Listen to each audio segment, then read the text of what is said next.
Hi everyone, it's Lynda here from Banjo's Bead House, and I am back with our Facebook Lives on a Friday. Coming to you from our first live at our new West Ryde location at my desk buried in the office out the back.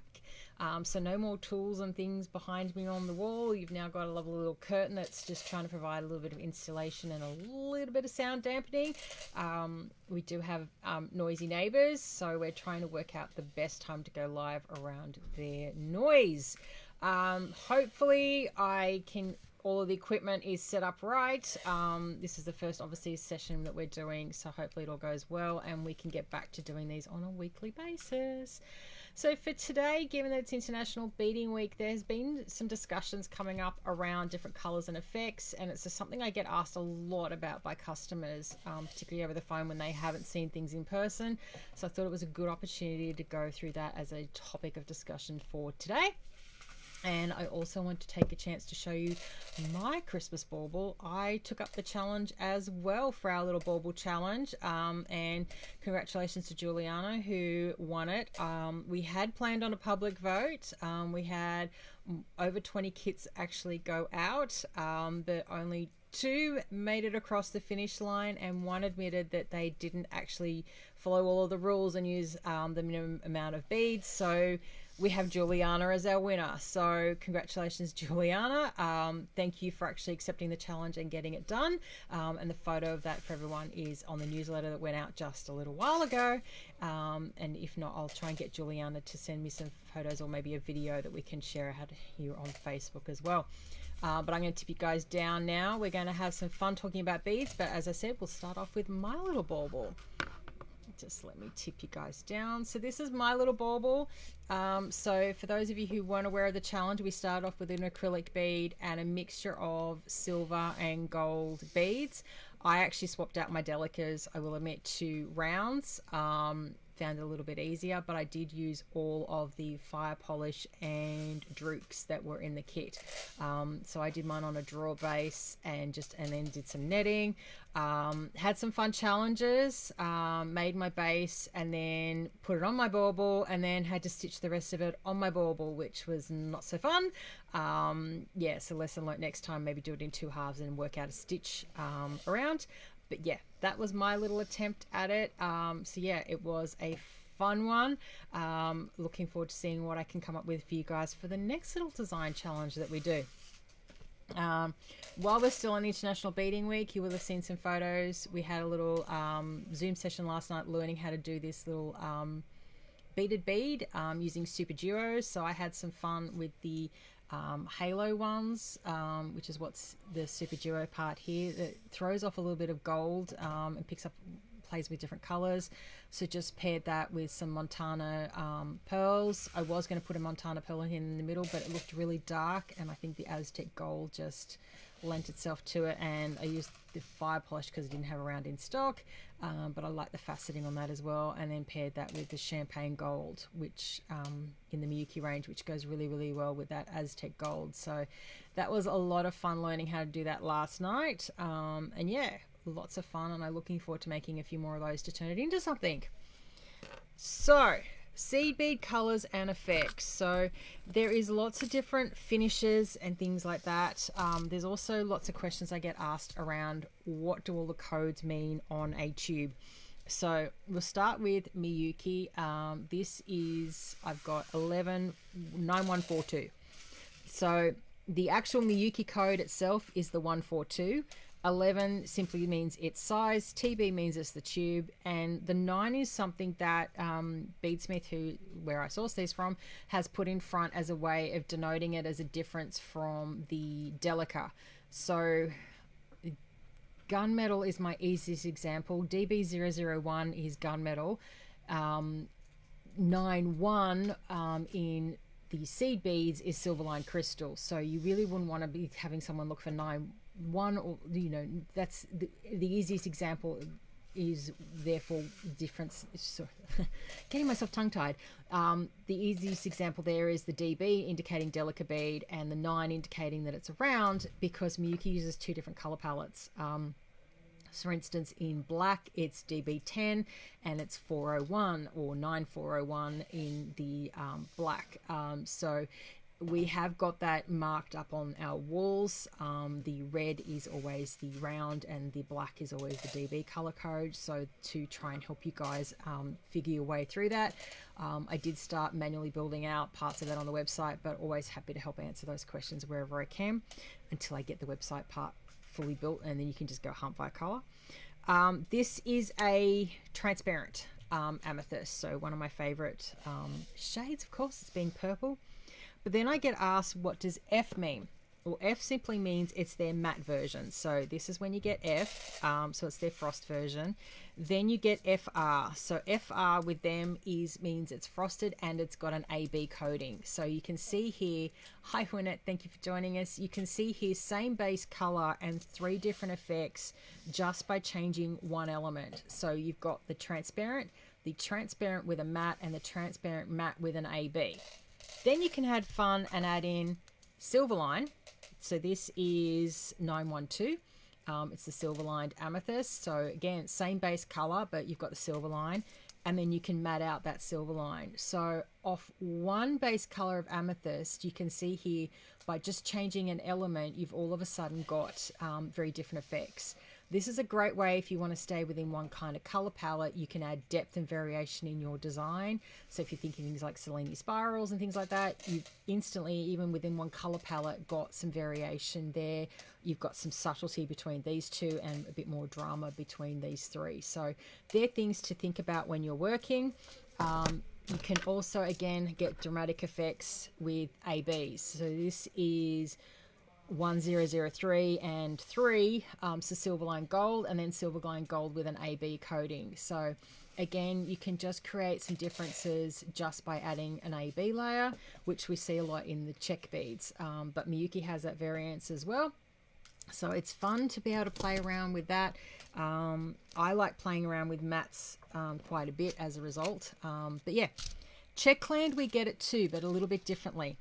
So this is Blue Luster, which is color code is 14464. That is the color code for the Blue Luster. This one is Crystal, which is denoted by the fact that it's 00030. That's the crystal color code for the base.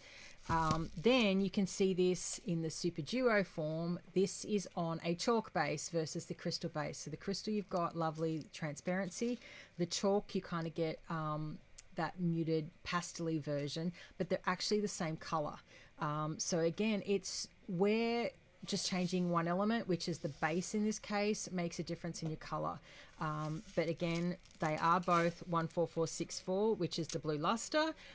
This one's the crystal base, and this one is your 13000 versus your 00030. So crystal versus chalk. So that's where when you're looking at color codes, what all of that means.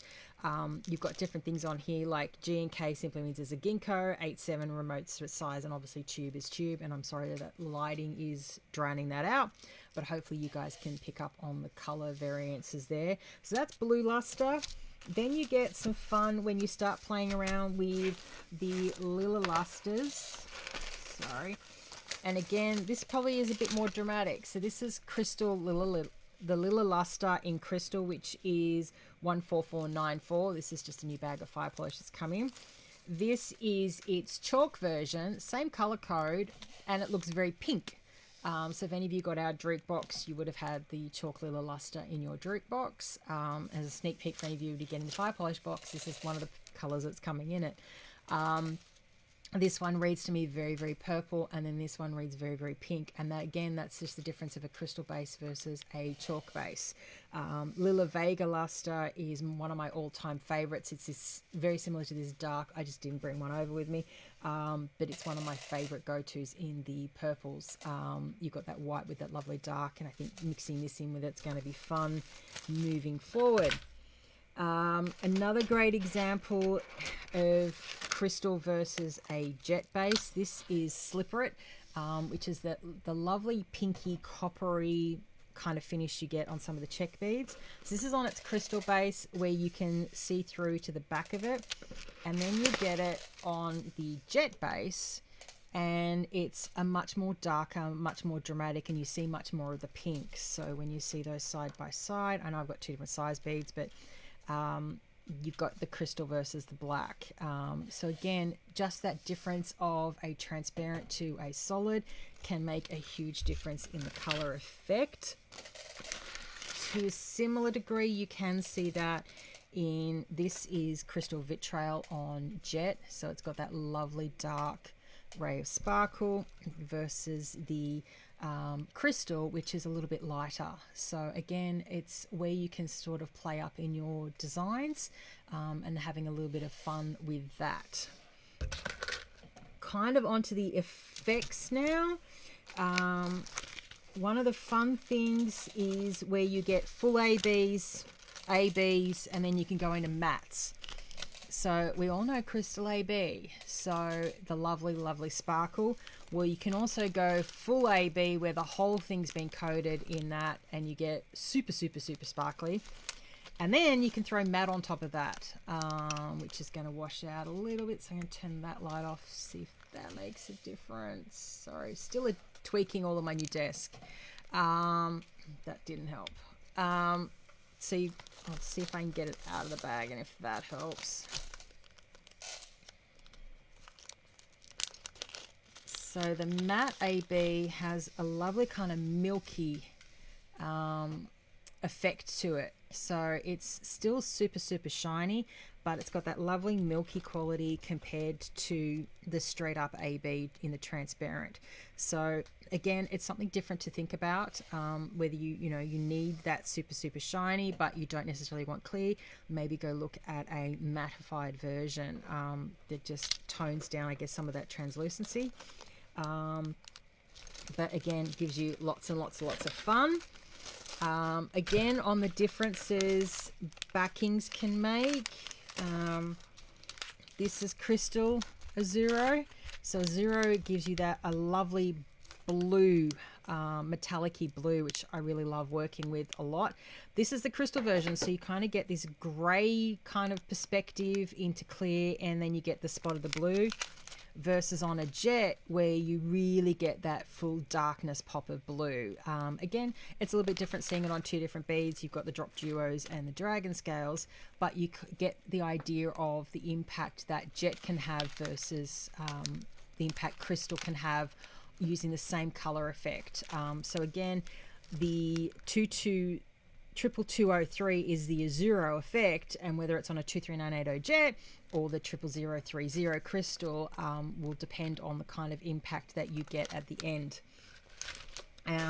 Lastly, on effects again, this is crystal slipperit, done in 3 different ways. So you've got that, as I said, just on the crystal. These are all drop beads.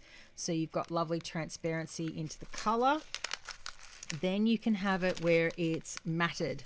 I have picked up the right one. No, that's the etched. So you've got matted, which really mutes it down, and again gives that, kind of almost like it's on jet, but it's still crystal base, but it's got a lovely different depth of character. And then you've got etched, which has kind of like it's been taken over with sandpaper in effect, or sandblasted, and it just gives it a different layer of sparkle again to the matte. So playing around with the differences in beads like that can be a lot of fun too, and give you great depth to your pieces.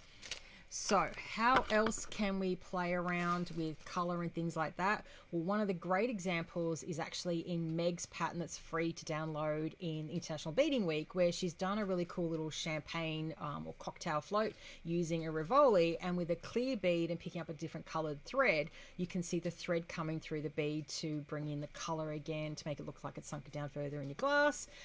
Really cool way of mixing up colors and playing around with transitions. So I highly recommend getting that one and having a play with it, and seeing with yourself how just changing up one little element can make a difference. Thread colors, always fun. I've also seen this myself where I've had mixed up smoke and crystal fireline, and the differences that's made in a piece. So always things to take into consideration as well. But I hope that has helped with a little bit of understanding around color codes, the impact they can have, and what the difference is you know, you can look for the same color base, or you can look for the same color actual effect, and how they can make a difference in your work and your selection of beads. That's it for me for this time. I'll be back next time, hopefully next week, with lighting a little bit more sorted out, but we'll see you guys then for another Facebook Friday. Have a fun rest of International Beading Week. Bye for now.